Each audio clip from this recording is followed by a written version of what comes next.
5 minutes that we have, maybe a little bit longer. No. I gotta make a salad. I didn't hear you. I hear you. Well, the party's at my house. Thank you all so much for extending your Sunday morning and for making space for this time that we're going to have now through Christmas. We have a forum planned every Sunday. Yeah, Eric, if you would go ahead and shut the door, that'll help. The microphone's not working in here, so I'm going to try to project. Ron, are you able to hear me back there? Yes, I can. Okay. Don, can you hear me? Kind of? Okay.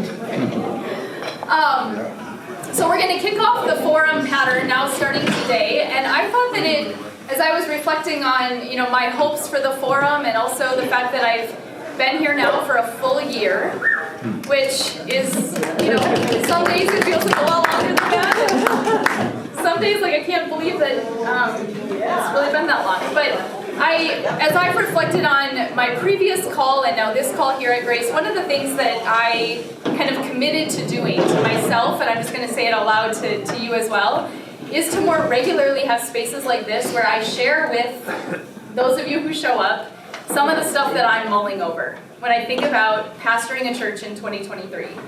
It shows up in my sermons, and it shows up in my reflections in the Friday email, and it shows up in committee meetings, but I don't know that I always feel like I have 40 minutes to sort of really share with you the kinds of things that keep me up at night, the kinds of things that I wonder about as I look at all the changes in the world and in the church. And so today is just a chance for me to kind of broaden the circle of people who hear me think out loud about some of the stuff that I'm thinking about. We're going to talk a lot about kind of my observations as I think about the world in 2023 and what that means for the church.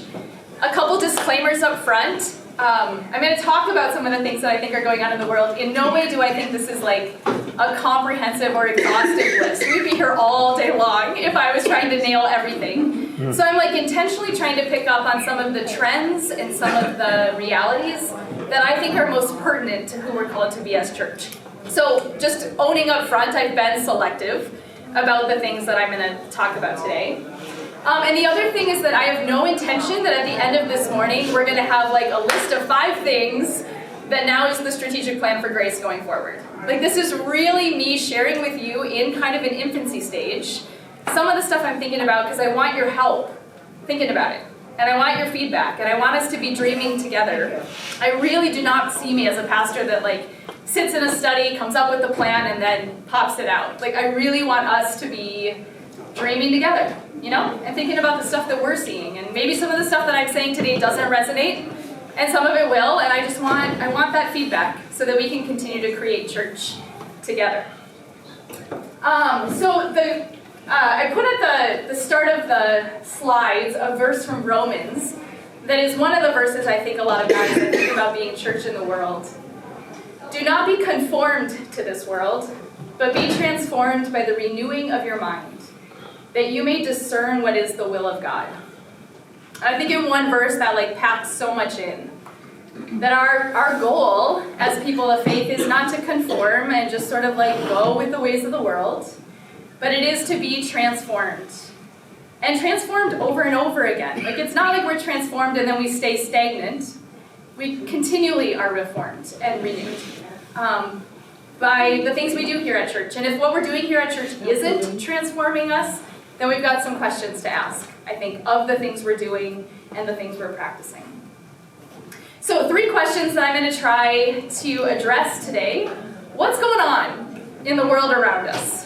The second one, how does that inform the church we are called to be? And the third, how can we offer hope in a weary world? And we're going to start, what you're going to hear this week and next week, I'm going to facilitate the forum next weekend as well. We are intentionally starting with the theme of listening.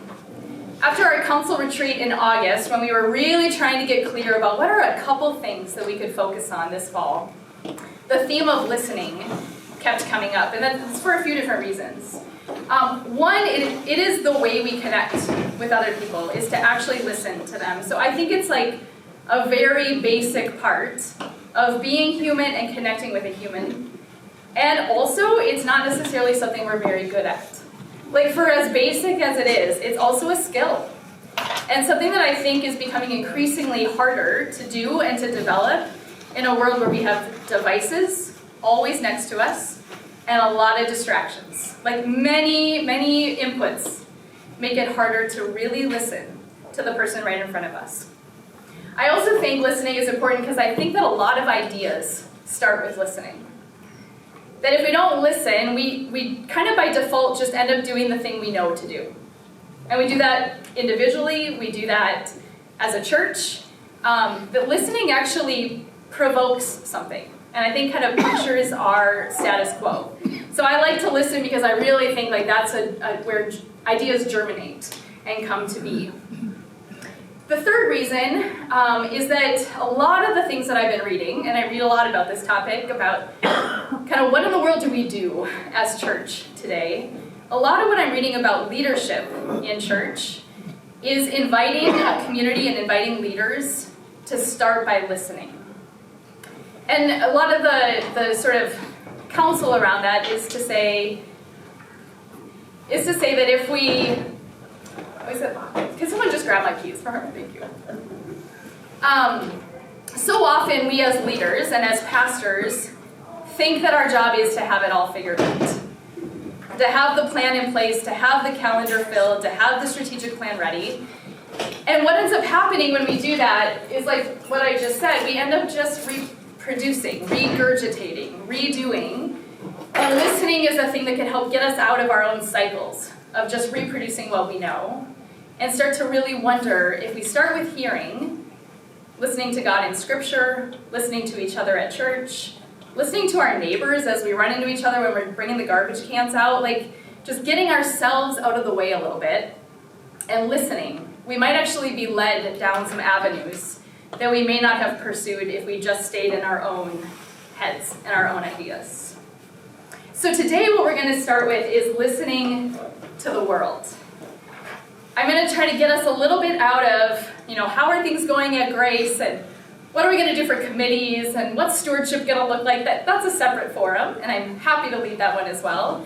But I really do want to sidestep a little bit outside of just ourselves and focus more broadly on what do I see happening in the world. So a couple things to just mention as we talk about being church in the world. One of my favorite images that comes to my mind a lot, yeah, John? Do you mind little remarks as you go along? Please. So I was very struck by your choice of the verse, and then even more by that second bullet, ideas start here. Yeah.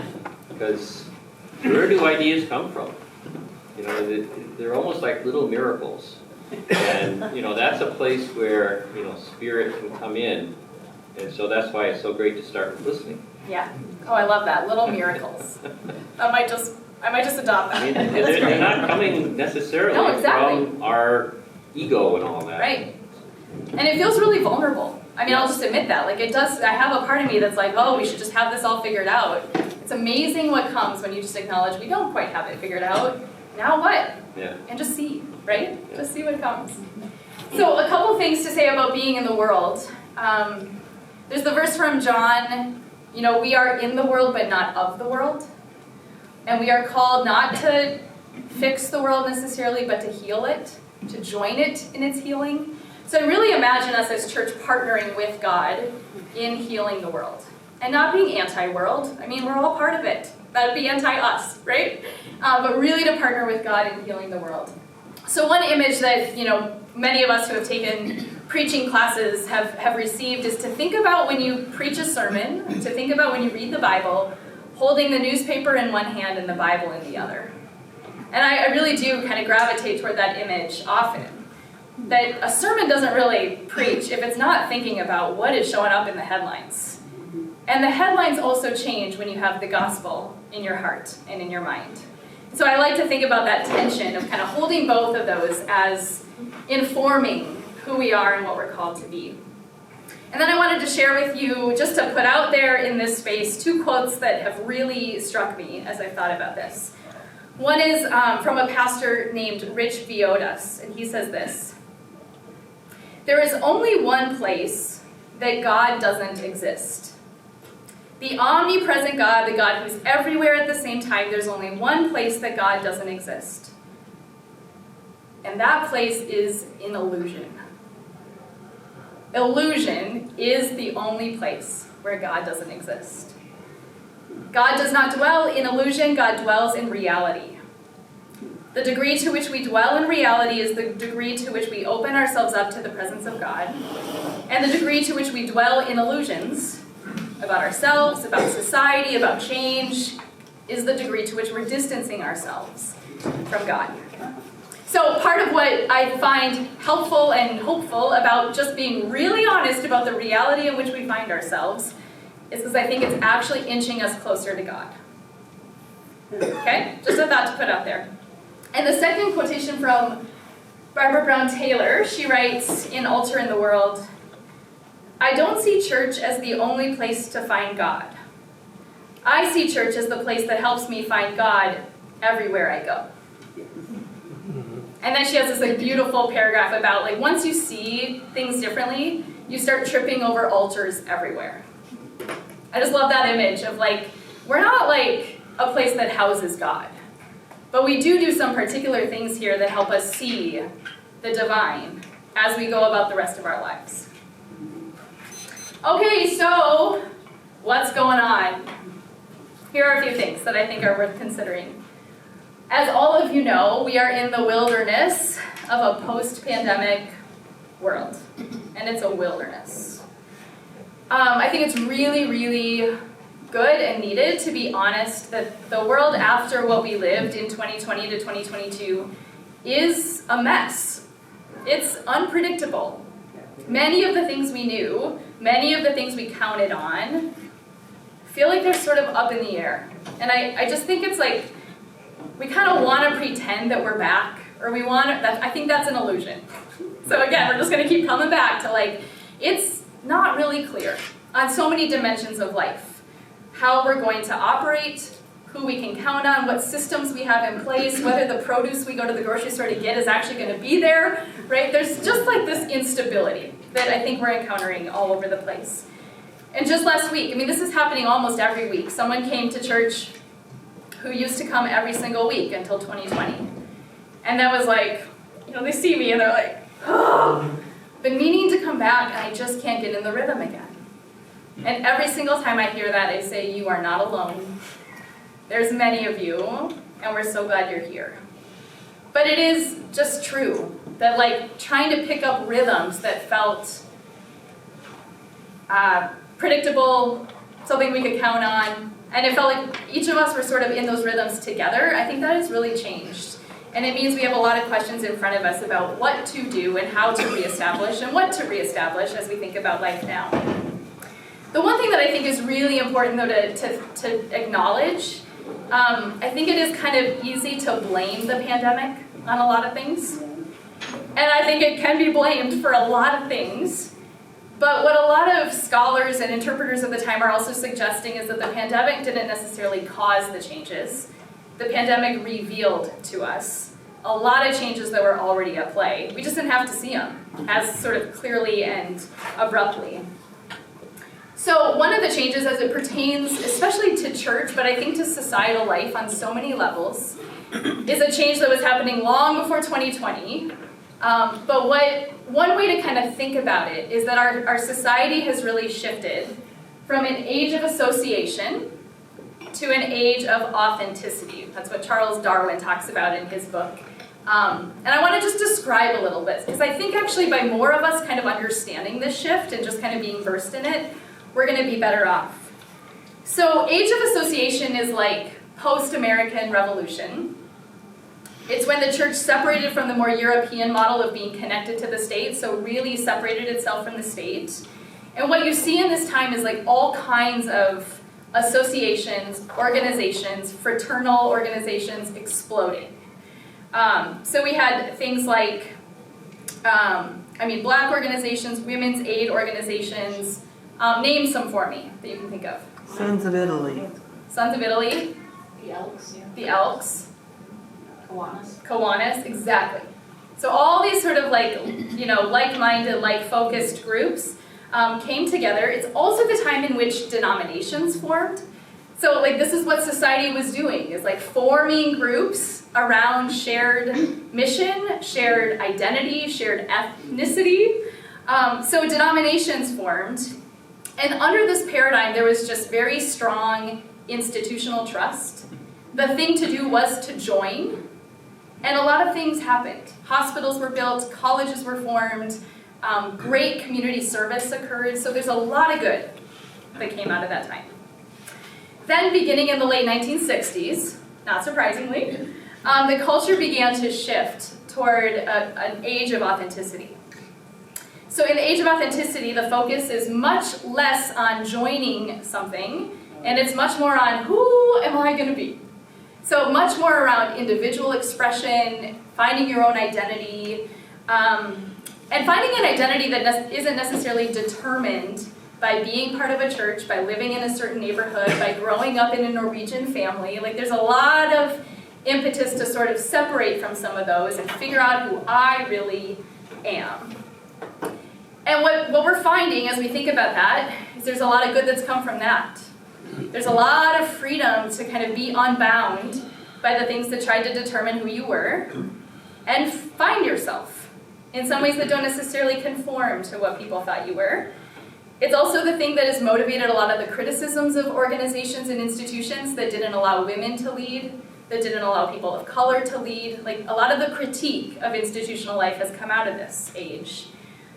It's also led to a lot of anxiety and loneliness because people are kind of left on their own to figure it out.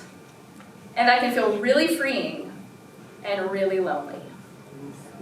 So what we have here, what I'm trying to kind of suggest is that like far before 2020, we were in this trajectory long before that. And what we find ourselves now is sort of with both of these overlapping, especially as it pertains to congregational life. Congregations, as you might imagine, were really built to serve the needs of what? The age of association. Yeah, I mean, forming a congregation makes total sense in that sort of cultural milieu and a way of sort of bringing humans together, and it still does. But the age of authenticity is calling a lot of these kind of basic building blocks into question. And people are asking different questions about what is worth being part of. What is that going to require of me? What do I gain by being part of it? All those kinds of questions. So I just think that one illusion that I would like to free us from is the one that like we're still in the age of association. We're not. And there's a lot of feelings, I have them too, about that. But I think the more honest we can be about like, here's where we find ourselves now, the better off we're going to be in asking ourselves the question, so what does church look like then? If this is one of the changes that's happening in the world. I also think it's like really good to name this because sometimes I think, and I find myself thinking this too, if we just try harder, maybe we can reverse some of these trends. And I just think, we have a lot of power in the world, but I don't think we have power to reverse these trends that we're seeing everywhere. So I think it's like good to kind of be honest about what we have the power to do and what we don't necessarily have the power to do. One thing I'd like to just suggest is that I think we need things from both. I think it's far too simplistic to try to say we're just going to ditch everything that was and we're just going to like operate in this world now, because both of them have pitfalls, both of them have gifts. And so I'd like to just suggest that I think from age of association we have a lot to learn. And it's actually what the people living in the age of authenticity need, is a sense of belonging to something bigger than themselves, commitment to community, sticking it out even when it's hard. In the age of authenticity, it's like opt out the moment this is tough. But it gets tough everywhere at some point. So I think like there's a lot to model and reinforce from the age of association. The age of authenticity, though, I think one of the gifts that it is offering us is that we're having to make more of a case. People aren't just automatically joining church. Usually the people that are joining church grew up going to church, so they already know that church is a thing and they want it to be part of their lives. Age of authenticity, we really need to have a pretty clear and poignant why. Like, why make this part of your life? And I also really do appreciate from the Age of Authenticity the value on relationship, conversation, self-expression, mystery more than structure. Like, I think that's really good. But it does explain a little bit, doesn't it? Kind of the confounding time in which we find ourselves. A church built in the age of association and a church living in the age of authenticity. Okay? Any comments on that so far? Any questions? Does this feel like, oh my gosh, this is not what I thought about before, or is this resonating? Resonating. Both. Good. Yeah, John. Where would you place some of the spiritual movements that have arisen in the last several decades around, like meditation practices, kind of more self-oriented rather than community-oriented? Are they somewhere in that authenticity? Yeah, I mean, a lot of what you read about people that are kind of living fully in this is that they're finding spirituality in like yoga studios, meditation, therapy offices. And I don't think they would say, or I don't think it is, as someone who practices yoga, I don't think it's strictly individual. I think a lot of times it's easier to access the communal part there than it sometimes is in a setting like this, where it's just like, how do I get connected to these people? Like, it's not always as clear. Yeah. It seems that the age of authenticity relies on the age of association. Very much so, because it seems like it always evolves back. Yeah. Yeah, I think it's both like the only way the age of authenticity could come into being is by having some of that structure. And I think it's also like a pendulum swing. It's kind of a reaction to the age of association as well. Both. Built upon, but also reacting to. Yeah. Okay, you guys with me? Doing okay? Yeah. Just one more. I'm Yeah. intrigued by the word mystery. And you touched on it, but maybe just another sentence or two about the role of that. Yeah. As you'll see here in my next slide, the religious nuns, and I'm going to get to you, Nikki. The religious nuns is the largest growing group when it comes to like measuring religious affiliation. This is just a joke. I don't actually think this is what they would say about themselves, but I thought it was kind of funny. Because the nuns, do you all know what the nuns means?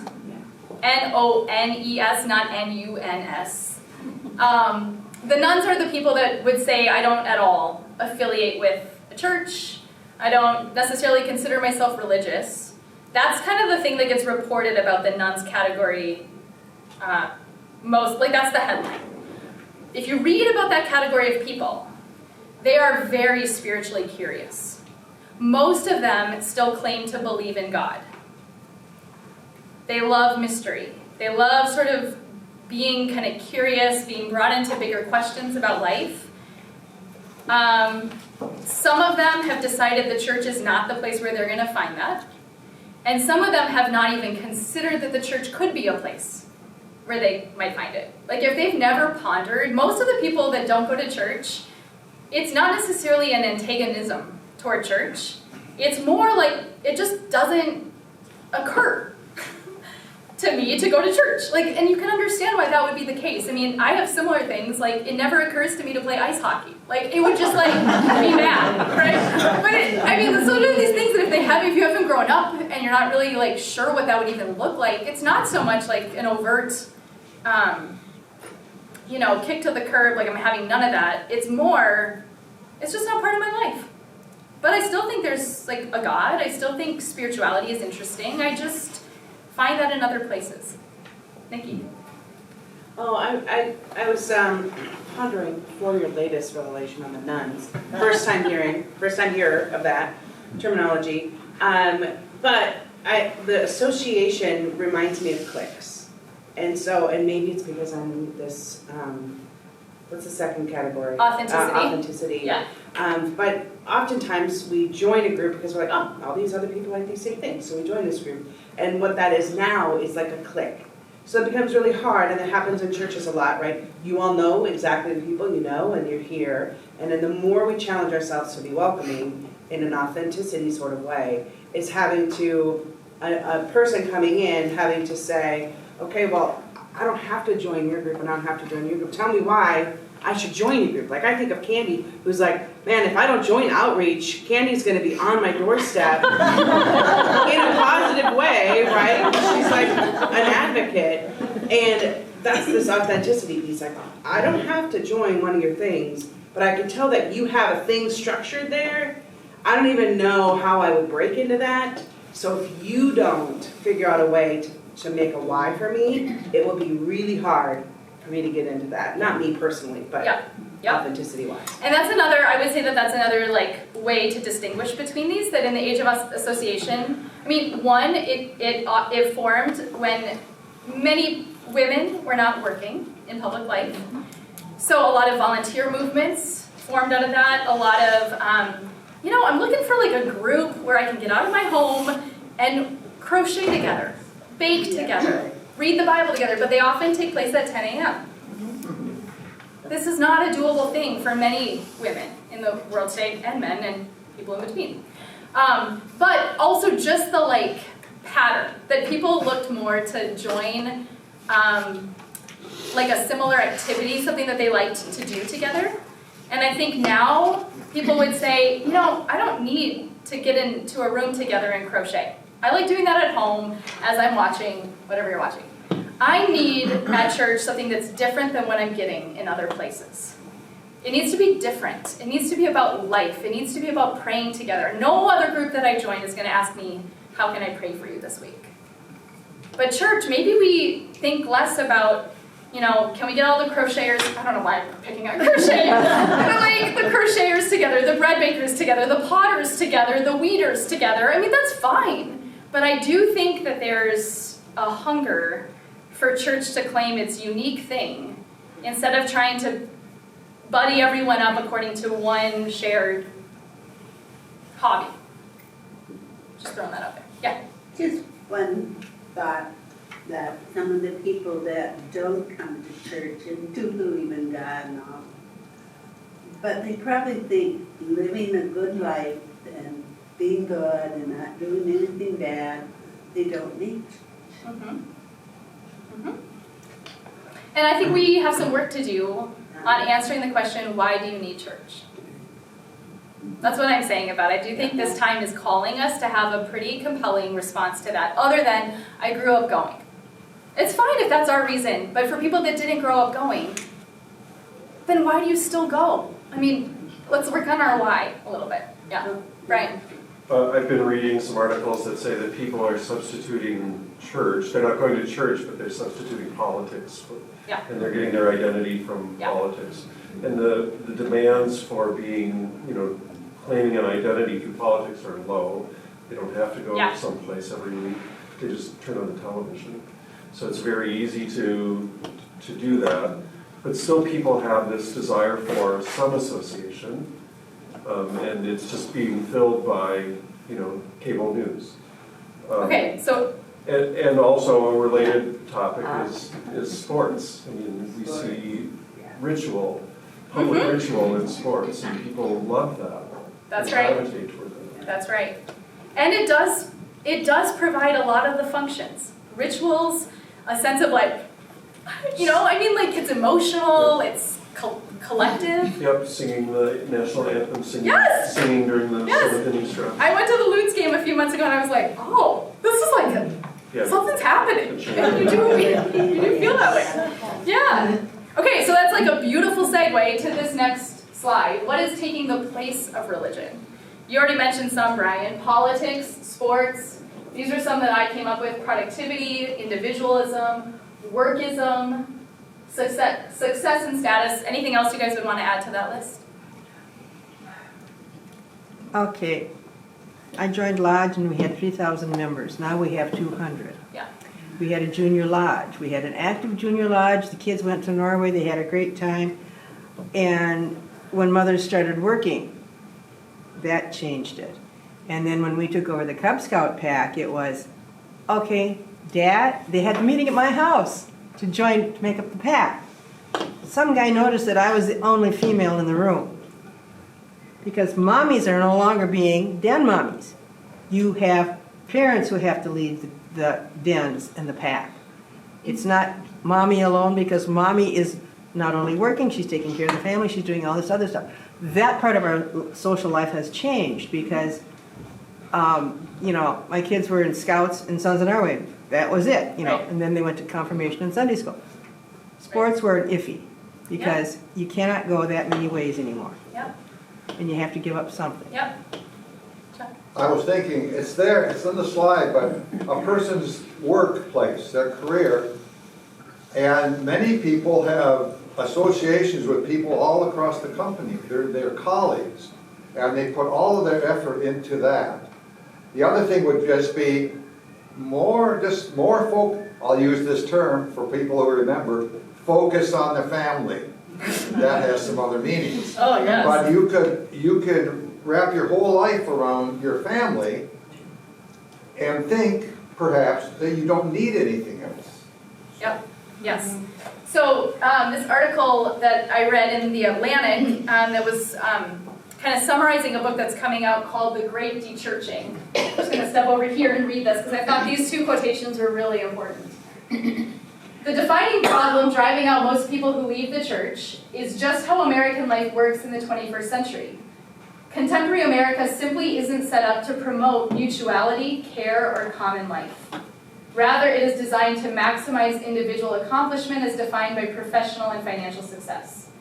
Such a system leaves precious little time or energy for forms of community that don't contribute to one's own professional life, or as one ages, the professional prospects of one's children.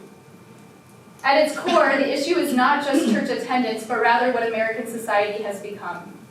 The problem in front of us is not that we have a healthy, sustainable society that doesn't have room for church. The problem is that many Americans have adopted a way of life that has left us lonely, anxious, and uncertain of how to live in community with other people. I think another thing that I've seen is, especially in the online groups that I've been part of, is because of politics now, the people who may have been associated with church before, and they are so angry. And I found myself feeling that way too, about what church has become in other denominations. And it feels like to them the church is a place of hate. That's right. And that's a big thing to Yes. overcome. Yes. So they're mad at God and they're mad at the church and That's right. they're just mad. And I mean, what's frustrating is there are forms of church that probably all of us are also mad at. Amen. Right? Like, it's really hard that, like, the Christianity that seems to find its way into the media it's Yeah. co-opting this Yep. thing that is not what we recognize. Yes. Yeah. Very, yeah. I think it's huge. Or in the Feelgood churches. There are several of them around that say, come to my church, listen to me, give us some money, and God will surely reward you. No. What's wrong with that? Well, let's put it this way. We went to one Feelgood church. The baptismal pond was out in the courtyard. It was Easter Sunday, and we had the rock band up in front and the big screens all over, and never did hear the word resurrection on Easter Sunday. It's all about me, you support us, you're going to get rich, you're going to be famous, you're going to, it's not to satisfy you, to calm you, to give you a feeling of purpose or even joy in looking out at the desert out there with the Joshua Or trees God is dying. with you when your life doesn't turn out that way? Yeah. I mean, yeah. And there was no communion on that Sunday either. Yeah.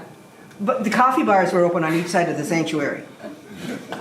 I just think one of the ways maybe that the social media conversation isn't about churches like this is because we don't have that why story locked down in which other denominations are training from the get-go about what you can say, should say about your why in the community.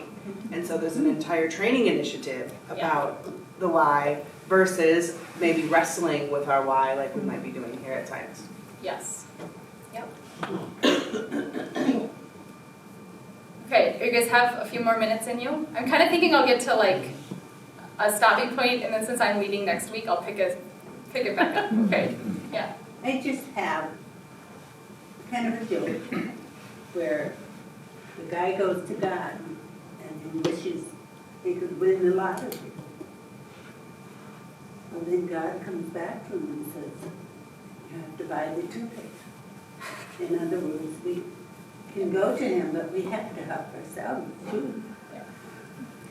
He's just going to be. So there's a lot of confusion out there about, like, can we manipulate God into making our life successful? I mean, like, we have some work to do over, like, how we talk about Only God. for our Yeah, benefit. Carolyn. I was just thinking, being one of the older people in the room, growing up, you didn't do anything else on Sunday. Right. Stores were not open, gas stations weren't, the emergency room of the hospital might be open.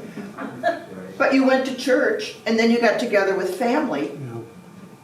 And so all these other things, there weren't sports, there weren't anything else on Sunday. It was family day and church day. Well, and I think And that as things opened up Yeah. and you could go shopping on Sunday, church kind of slid back a little bit. Well, and I think that's really, really important. One of the things I think a lot about it is it's easy to tell a story of 30, 40 years ago that, like, everything was going great at church. And I mean, there's a lot to be said of, like, how many people were in confirmation and Sunday school, right? It felt like a very full time. But culture helped us make that happen. Yes, we had great leadership and we had great programs, but culture was saying the thing to do is go to church on Sunday morning, and people just sort of like, I mean, the same way we do now. And like, I think that actually, if I'm being really honest, I am glad that the world right now is pushing us to have to get clearer about our why.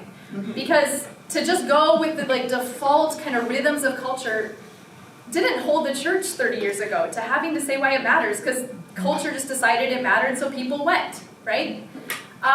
So some of these cultural shifts, I think it's really easy to kind of forget what was supporting the church we knew. That women could come at 10 a.m.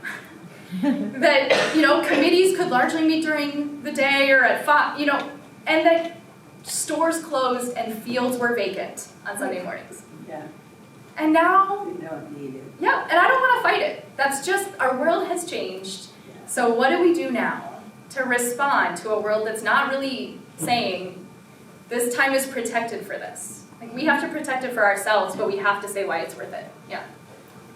Back in the time that you were speaking of, there was a tremendous amount of peer pressure to go to church. Neighbors kept attendance. Everybody went to church. And Would you say that takes place now? And if you stayed home, they all wondered why. Yeah. Right. Then you got talked about. My boys, you know, in our neighborhood, no one else goes to church. So on Sunday morning when Andrew's, you know, dragging them to the car, they're like, why doesn't anyone go? Welcome to my life. Ron. Oh, Then as he gets older. I was just thinking about when we were talking about on Sunday, you know, everybody went to church and stores weren't open, liquor stores weren't open, gas station. Wisconsin. Now, this is just from me, but I grew up in Chicago.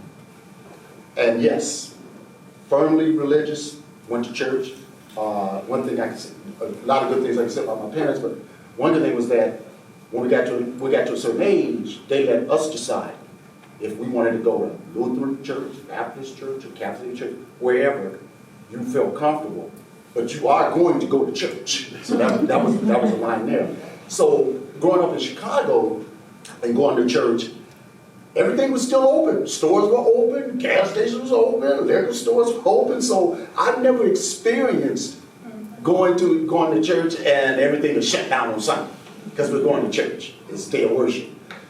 In Chicago, that don't exist. And Pastor Sarah attest to that. She's come from Chicago. That's right. That's right. I will say that when I moved to Apple Valley, I just turned 32, and I knew that I wanted a community, but I wasn't sure what form of community that I wanted. And honestly, I started church shopping mostly because I grew up in the church and I was sort of familiar with what it was. I'm like, this is comfortable enough, and now I want a community of where I feel like I can belong. And when when I walked in here, I felt immediately like I belonged. And when I first joined, it was much more of, my experience here has grown in breadth since I joined. And when I first joined, it was very much about just the people, and honestly, Jesus was fine. Like, I didn't really care to be, like, it feels a little weird to say that in church, but I didn't really care. But what brought me back week after week wasn't that I got to take communion, or wasn't that we got to pray, it was that I got to see people, and I got to sing with people. And my faith has grown since then, through practice. But I also know a lot of my friends who are nuns, the N-O-N-E-S, and they are also looking for places of community. And they also love to sing with other people. And church is not on their radar, mostly because how badly they've been hurt, or how badly people they really care about have been hurt. So, I think when I think about my friends and whether I'd invite them to church or not, they'd always be welcome, but I would never apply any pressure to them because I know there's a lot of hurt. So. Yeah, thank you. One of the things that you shared, Diana Butler-Bass writes a lot about some of the trends that she's observing in the church, and she talks about, like, before there used to be kind of shared belief, and then eventually people found belonging because of shared belief. Now people are hungering typically more for like a sense of belonging, and with time, beliefs sometimes come into being, like shared belief, and other times it's more just like, I just need to be part of other people. Because what they're finding with these other things, and you guys mentioned some others, like what they're finding is when people put sort of ultimate meaning on work, it dictates how they live their lives, and a lot of people are running up empty. So it's like the thing that our society is sort of encouraging us to put our faith in. Work, success, money, sports, whatever. And I'm not anti any of these. I just think we do need to, I just think we're confronting in the level of anxiety, depression, loneliness, mental health, suicidal ideation, something is not being fulfilled in the things that we're chasing after. But are they finding it here? If by some miracle of the Holy Spirit they walk into our doors. Like this is like one of the questions that I really live with is we have something here. But like, can people see it, access it, feel it? What can we create here that would help that happen? That's a question that I really want to dig into. I'm mindful of the time. So Tom, you have... It's called balance. You have to get your life in balance with all these things to make it work for you. It can be done. Good. I would also say too, since I'm just putting all my cards on the table this morning, I would also say the church needs some balance. Some like small group community, some praying for each other, some really knowing with committees and projects, and we need some balance in what we're putting our attention into because of what we know about what people need. Yeah. Mary, Dave. Yeah. We moved to Apple Valley 18 years ago, and we were looking for a church because we've always been through church. So I thought, right, we'll try Grace Lutheran because it's near where we live. So we walked through the doors and we were made so welcome. We said, right, we're not going next week to the other church, we'll just stay. So, yeah, we really enjoyed our time here. Thank you, Mary. Yeah, Dave.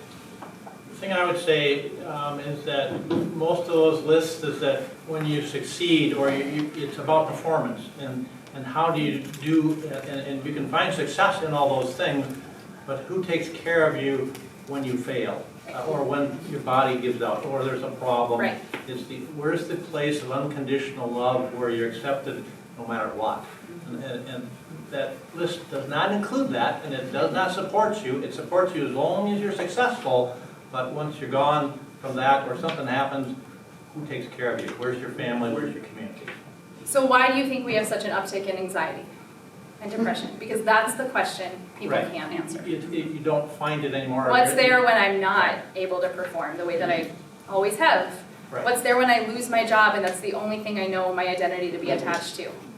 What's there when I break my leg and I can't be mobile and all the things I usually, what's there? Something is, we know it, but how do we embody that? How can we even grow that sort of capacity that we have to make that message clear? That's actually why I keep this on my purse.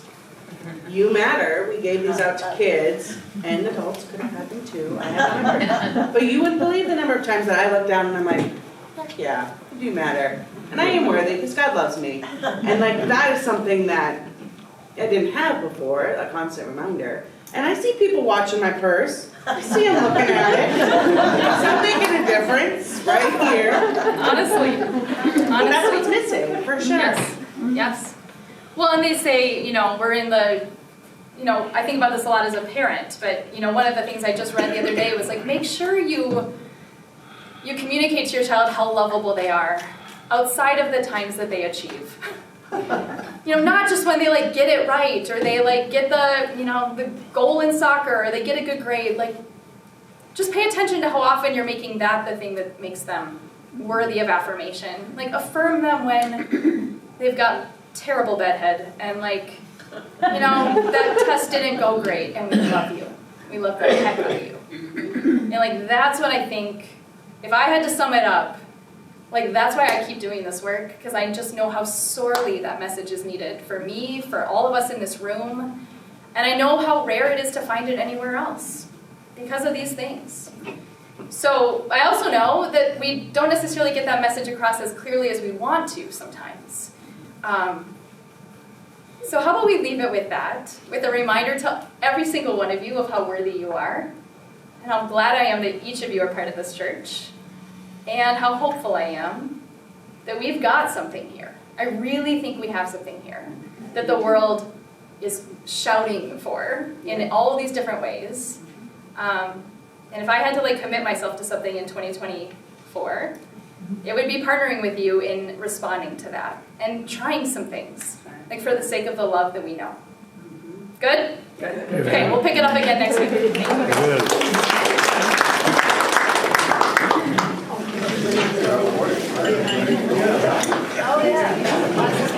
Oh yeah.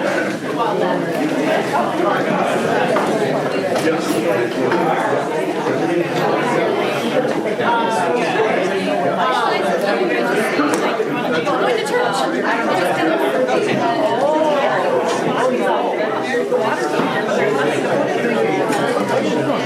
I'm all right. I woke up. I woke up this morning. Yeah, all right. Well, that's a good start. It's a good start.